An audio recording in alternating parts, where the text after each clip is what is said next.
Dear students, this is the second part of the video for the socialism in Europe and Russian Revolution. Now we will see about the three states in Europe, the liberals, radicals and the conservatives. Who were they? Liberals wanted a nation which tolerated all religions. It means they wanted that we should respect all religions and we should tolerate, means whatever changes they can make, whatever culture they have, we should respect them.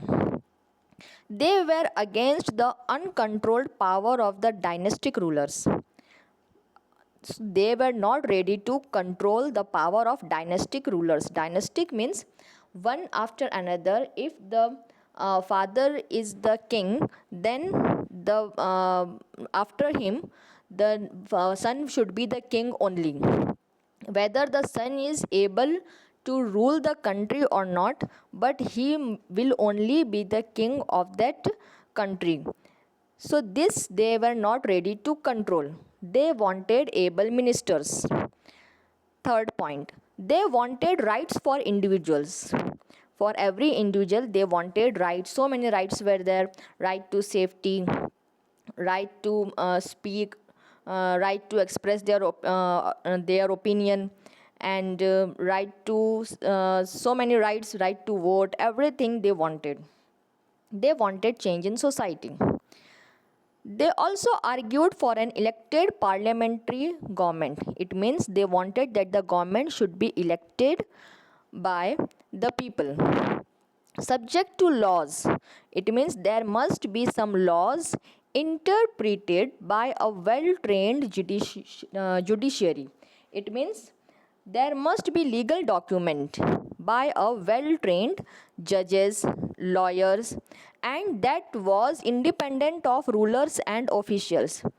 And the judiciary must be independent of any ruler or any official. It means that the judges should not be forced by anyone.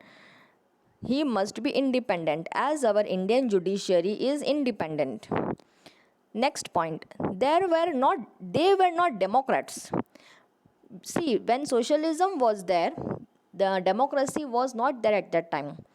And why they were not democrats? Because they did not believe in the universal adult franchising. It means every adult has right to vote. What is universal adult franchising?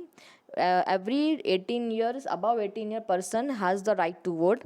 So they were not ready to accept this. So at some places women were not allowed to vote. At some places many poor peasants were not allowed to vote. So they were not democrats, but some of their ideas were relating to democracy. So these liberals wanted so many changes. Now come to radicals. Who were the radicals? Radicals were totally against the liberals. They also wanted a nation in which government was based on the majority of a country's population. So they also wanted a new type of government which must be based on majority of country's population. They disliked concentration of property in the hands of few, not the existence of private property. So what they wanted, that properties should not be in the hands of few. It must be there must not be concentration of property. It means if I say it is my property, or if we say Anil Ambani has lot of property, or Mukesh Ambani has so much property, so they dislike that all the property must belong to society only, not to the individuals. This is called as socialism. So they wanted that if the king is there, then he will have so much property, then he will be rich and other will be unhappy, others will be poor. So the radicals wanted that there should not be private properties. Now come to the conservatives. Conservatives were opposed to radicals and liberals. After the French Revolution, however, even conservatives had opened their minds to the need for change. Earlier in the 18th century, conservatives had been generally opposed to the idea of change. But by the 19th century, they accepted that some changes must be brought. So in the beginning they resisted change. It means they stopped all the changes, that there should be no change. But after the revolution, they started accepting change, provided that it must be slow. So what was the condition? That the changes must be there, but it must be slowly, and they should have link, and they must respect the past. This was the thinking of the conservatives. So we have seen that the ideas are differing about societal change. There were clashes during the social and political turmoil that followed the French Revolution, and various attempts were made to bring the society in in a proper and systematic political trend. Then came the industries and social changes. What was the role of industries? You can see that it was also the beginning of the industrial revolution. That time industrial revolution was also started. First it started in Britain, and all the machineries were sent to many countries.